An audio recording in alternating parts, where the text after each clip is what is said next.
పాత నగకు సమానమైన బరువుకు నగలు తీసుకోండి. నయా పైసా ఇవ్వాల్సిన పనిలేదు. Lalitha advance plan.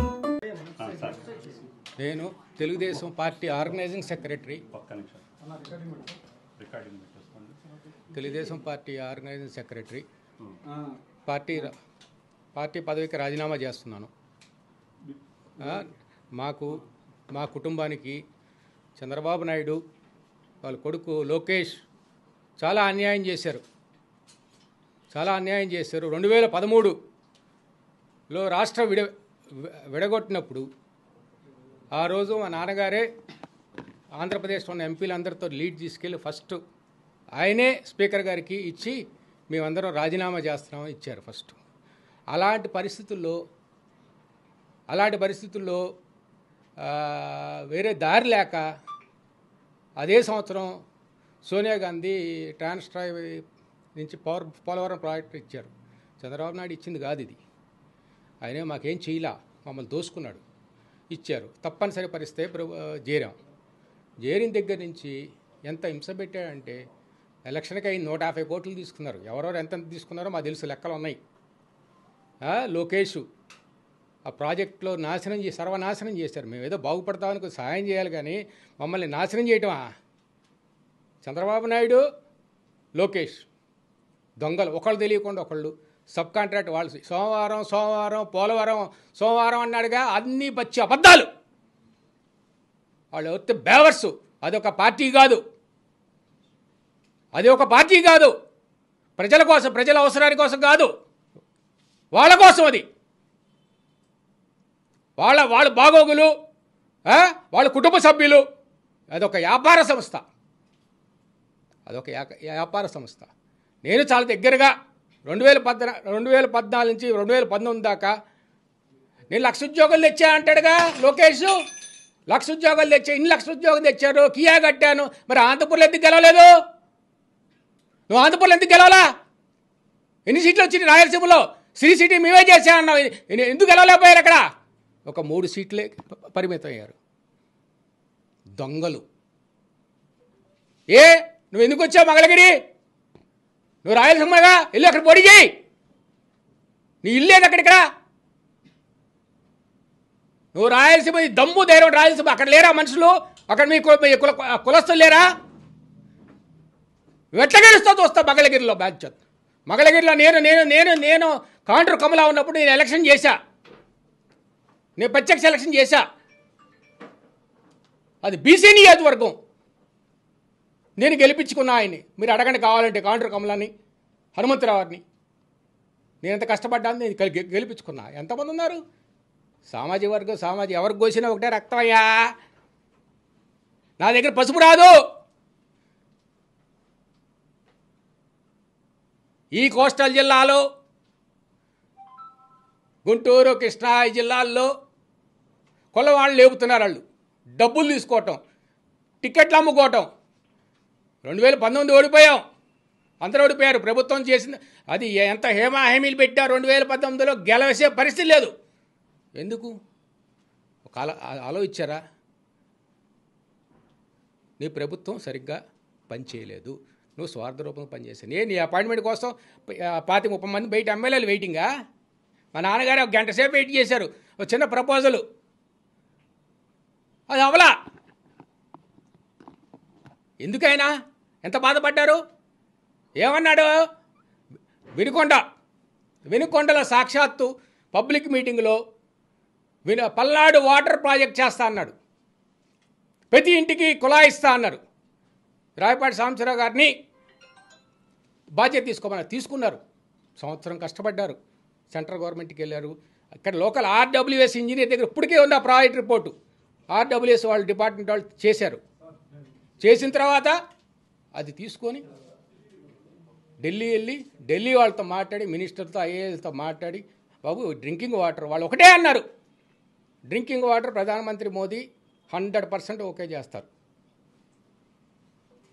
దానికి ఆయన మీరు స్టేట్ గవర్నమెంట్ పంపించండి, ఆయన ఫండ్స్ సెపరేట్, ఇది సెపరేట్, మీరు డైరెక్ట్గా సెంట్రల్ ఫండ్స్ రిలీజ్ చేస్తా అన్నారు.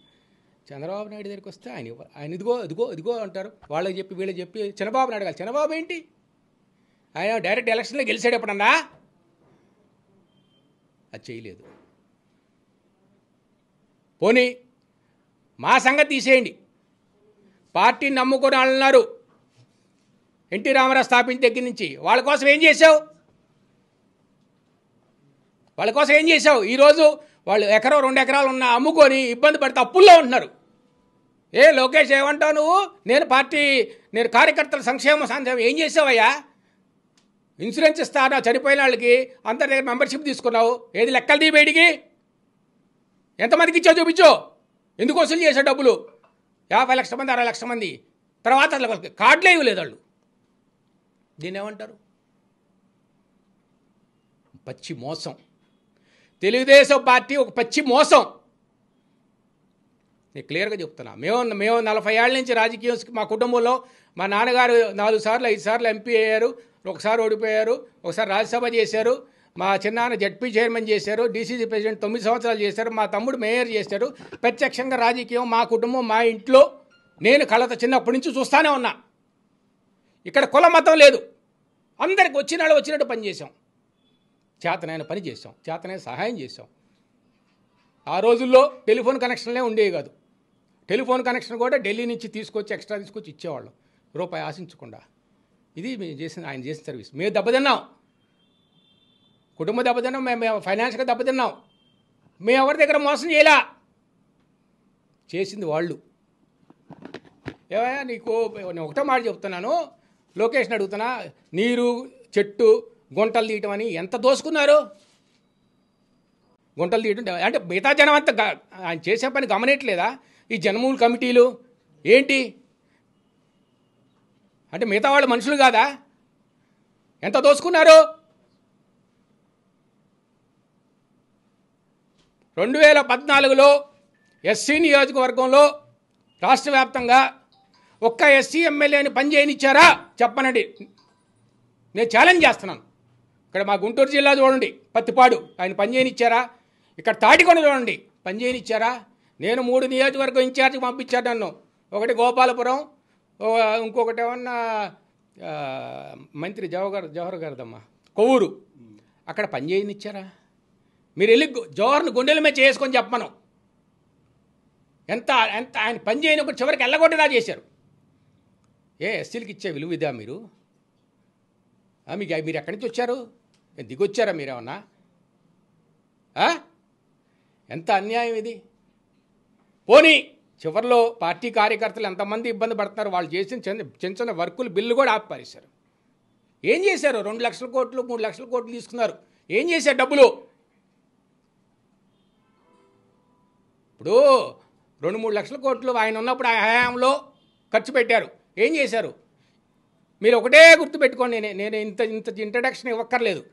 మీరు 2000 కోవిడ్ టైంలో సంవత్సరంన్నర మరి అందరం ఇబ్బంది పడ్డాం. చిన్న చిన్న పని చేసుకునే వాళ్ళు, కార్పెంటర్లు కానీ ఎలక్ట్రీషియన్ కానీ వాళ్ళందరూ చాలా ఇబ్బంది పడ్డారు. ఉన్నాళ్ళు ఏదో ఉన్నారు, వాళ్ళు రోజు గడవటమే వాళ్ళ కష్టంగా ఉంది. అలాంటప్పుడు జగన్మోహన్ రెడ్డి గారు సంక్షేమ పథకం కింద 1 సంవత్సరం బడ్జెట్ మొత్తం కేటాయించారు. మీరు రిజర్వ్ బ్యాంక్ ఆఫ్ ఇండియా వెబ్సైట్లో కలిసి చూడండి. ఆ 2 సంవత్సరాలు ఆంధ్రప్రదేశ్ జీడిపి హైయెస్ట్. చేతిలో డబ్బులు ఉన్నాయి, బియ్యం, పప్పు, ఉప్పు, పిల్లలకి ఏమైనా కావాలన్నా కొనుక్కున్నారు. వేరే రాష్ట్రంలో చాలా ఇబ్బంది పడ్డారు.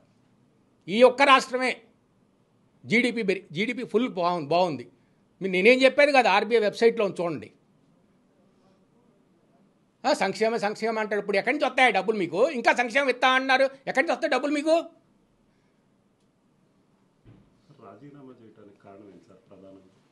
ఏమండి రాజీనామా? నేను సత్తెనపల్లి సీటు ఆశించాను. మా నాన్నగారికి కన్నా లక్ష్మణానికి ఉంది మొట్టమొదటి గత 10 సంవత్సరాల నుంచి. ఆయన కాంగ్రెస్లో ఉంటారు, ఆయన వేరేగా చేసుకుంటారు, ఈయన మేము ఎలక్షన్ వేరే చేసుకుని ఆయన ఎప్పుడు మాకు కలవదు, ఆయనకే మాకు. మా ఇంటి దగ్గరే అందరికీ అన్ని పార్టీల వాళ్ళకి మేము పని చేస్తాం. అక్కడ అట్లా కాదు, అక్కడ ఒక కులం లాగా చూస్తారు. ఇక్కడ అందరు చేసిన తర్వాత కనీసం ఈయన 83 సంవత్సరాలు నాన్నగారిది, కనీసం ఒక మాట అన్నా చెప్పాలా కన్నా లక్ష్మణానికి ఇస్తున్నా అని. నేను అడిగిన దానికి వదిలేసా. నేను ఎంత బాధేసిందంటే ఆయన చాలా బాధపడ్డారు. ఇంకా మనం అనవసరం పార్టీలో ఆయనకి ఈ వయసులో నేనేమి పార్టీ మారి నేనేం చేస్తాను ఆయన రెస్ట్ తీసుకుంటాను. ఆయనకి 83 సంవత్సరాలు. మా చిన్నాన్నకు కూడా ఆయన హెల్త్ బాగాలేదు. వాళ్ళు రెస్ట్ తీసుకుంటున్నారు. సరే, నేను నా అభిప్రాయం చెప్పడం జరిగింది. మేము నీకు వెనక మళ్ళీ సపోర్ట్ చేస్తాను, మీరేం నాకు సపోర్ట్ చేయొద్దు. ఈ రోజు నుంచి నేను ఒంటరివాణ్ణి, నేను మా పిల్లలు, మా అబ్బాయి అమ్మాయిది పిల్లలు, తర్వాత నా ఫ్రెండ్సు, వెల్ విషర్సు నాకు వాళ్ళే, తర్వాత మీ మీడియా మిత్రులు, అంతకంటే నాకు ఏం లేదు. పార్టీ సంగతి అంటారా, జగన్మోహన్ రెడ్డి గారు అంటే ఆయన మంచి అభిమానం, ఆయన చేసే సంక్షేమాలు చాలా నెంబర్ 1గా ఉన్నాయి. అది చాలా నెంబర్ 1గా ఉన్నాయి. ప్రతి డైరెక్ట్గా వాళ్ళు చేరుతున్నాయి. వాళ్ళు కనుక పిలిస్తే నేను డెఫినెట్గా పోటీ చేస్తాను. లేకపోతే నా పని నేను, నా వ్యాపారాన్ని చూసుకుంటా ఈ రోజు నుంచి. ఓకే.